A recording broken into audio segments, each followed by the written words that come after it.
I'm Kimberly from Fat Quarter Shop, and today we're working with the Vintage Milkmaid Star foundation paper by Lori Holt.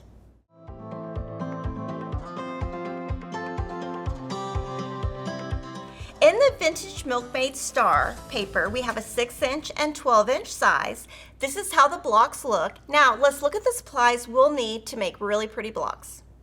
These are the supplies we are going to be using. We have a seam roller by Lori Holt, sew-line glue, add a 1/4 plus ruler. It has the nice paper edge, and size 90 needles are great because they're sharper and the paper will be easier to remove. And also I'm using a Caterpillar glow mat, and that just helps me see my paper and my fabric at the same time.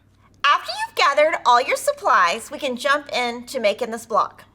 Like we talked about, this block comes in a 6-inch and 12-inch size. So we're gonna be making the 12-inch size today. So I'm gonna take 4 pages out and show you how to make the block.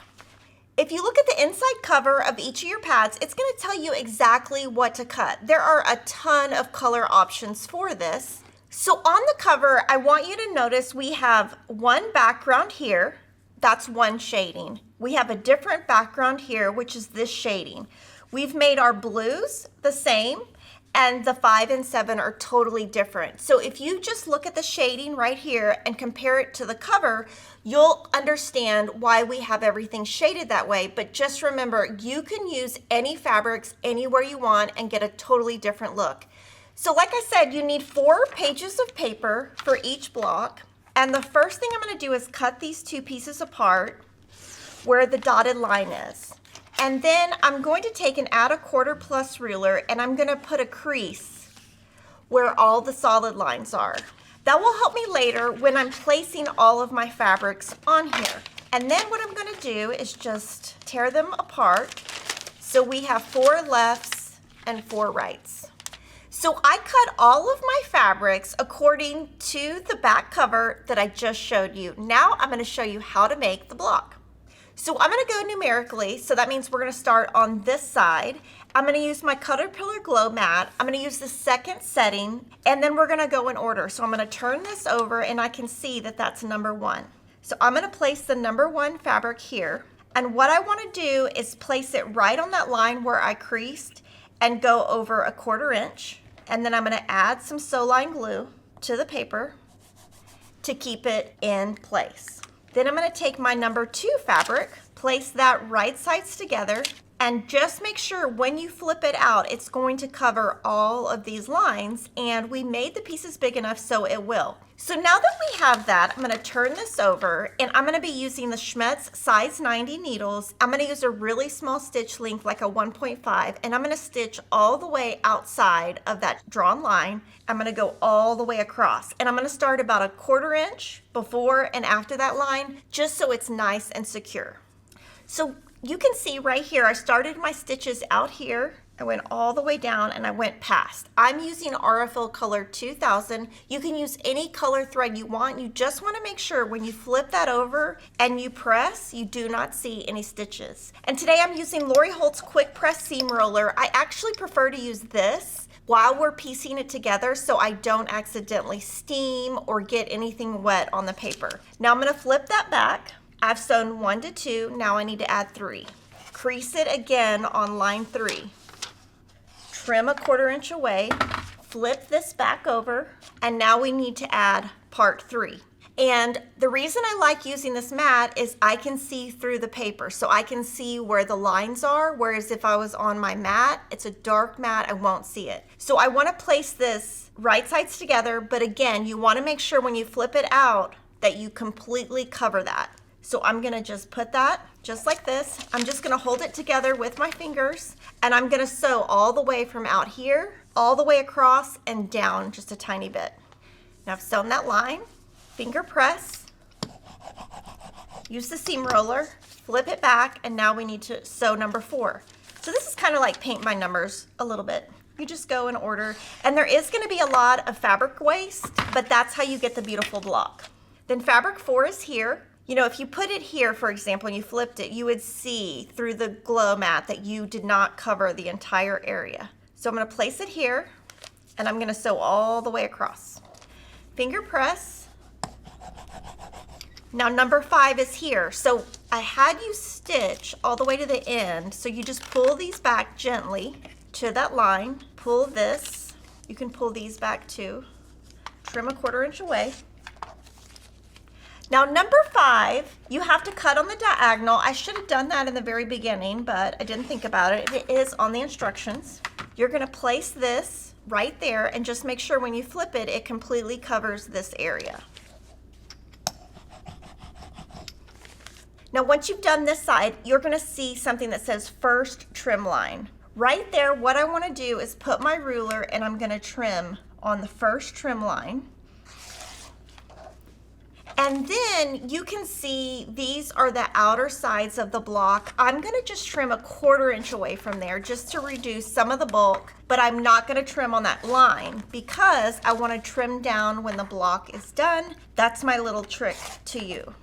So now you can see this is that side of the block. Now we need to do the other side. So here you want to start with your big piece, which is fabric 6,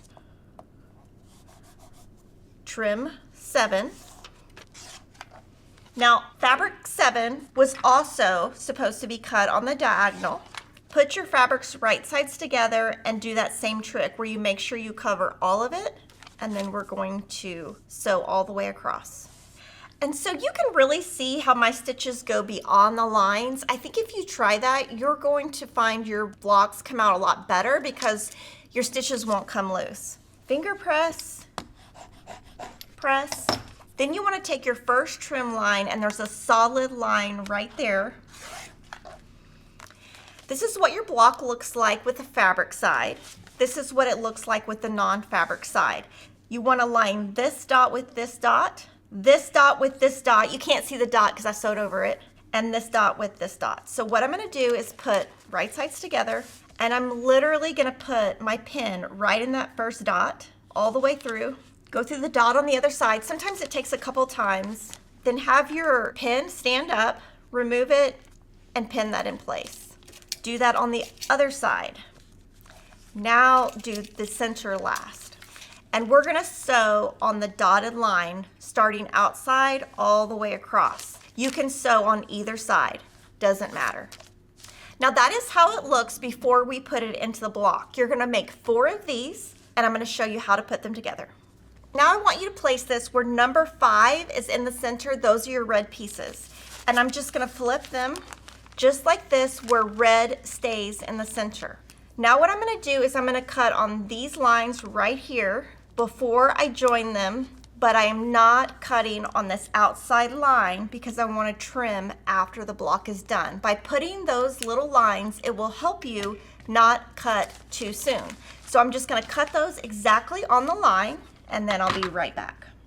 So once you have that trimmed, you'll put these facing up, and then we're going to sew this seam and this seam and come back. Now, what you're going to notice is when you put these right sides together, you are going to have 2 fabrics facing the same direction, but you'll actually be surprised that even though they're the same direction, it's going to look totally fine once you sew it together. You just want to make sure you get it lined up perfectly.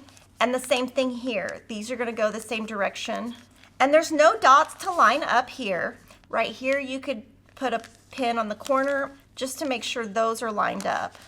Now I have those together. I'm just going to open them up, and hopefully everything looks really nice. And it looks like my points match, so that's perfect. What I'm going to do is just use this seam roller, and I'm going to press 1 to the right and 1 to the left. So then I'm going to put these right sides together, match up the center, and so the center will be opposing, but the rest of it will all be kind of going together, and you're just going to pin all the way across like we just did.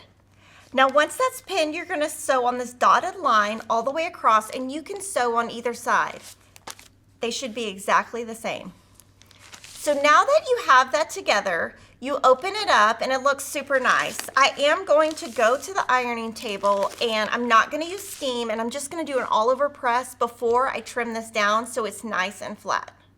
Now I'm going to show you how you can trim this down. You can either put a 12.5 inch square ruler on top and use the white lines of this Creative Grids ruler to put right on the stitches and you can trim, and that should be very close to your outside lines. You can do it on the other side if it's easier for you to see the white lines on your seam, and you cut all 4 sides, or you can just use a straight ruler and cut all 4 sides. 1, 2, 3, 4. What I think is easiest is to keep your fabric right side up, and if you have a Creative Grids with the white lines, just make sure that is right on your seam. Cut 2 sides, and then I'm just going to rotate this around. Cut the other 2 sides, and when you flip that over, it should be very close to the straight lines. It's a little bit off, but that comes to an exactly perfect 12.5-inch unfinished block. Now to take the paper off. I will start in the center. Those are going to be the hardest ones to get off. And I don't pull my paper off until my block is completely done, and that's just the method I do. So on this, I use my hands. If you want to get in there, I would use tweezers. I would not use a seam ripper because I would be afraid that I would go through and be too rough with it. Once I have the center done, I'm gonna go outside in because these will come off a lot easier. Now, once I'm done, I am gonna just kind of poke around, make sure there's no papers left. Once that's done, you can give it an all-over press and you have a beautiful vintage Milkmaid star block. So I wanted to show you the finished blocks and what they look like. This is the 6-inch size and this is the 12-inch size. And if you're curious what you can make with this, we have a free vintage Milkmaid star pattern designed by Lori Holt using her paper to show you how you can mix and match these blocks. And remember, you can make 10 blocks from each pad of paper. We're so excited to have this new foundation paper pad at Fat Quarter Shop. Make sure you like, comment, and subscribe, and I'll see you next time.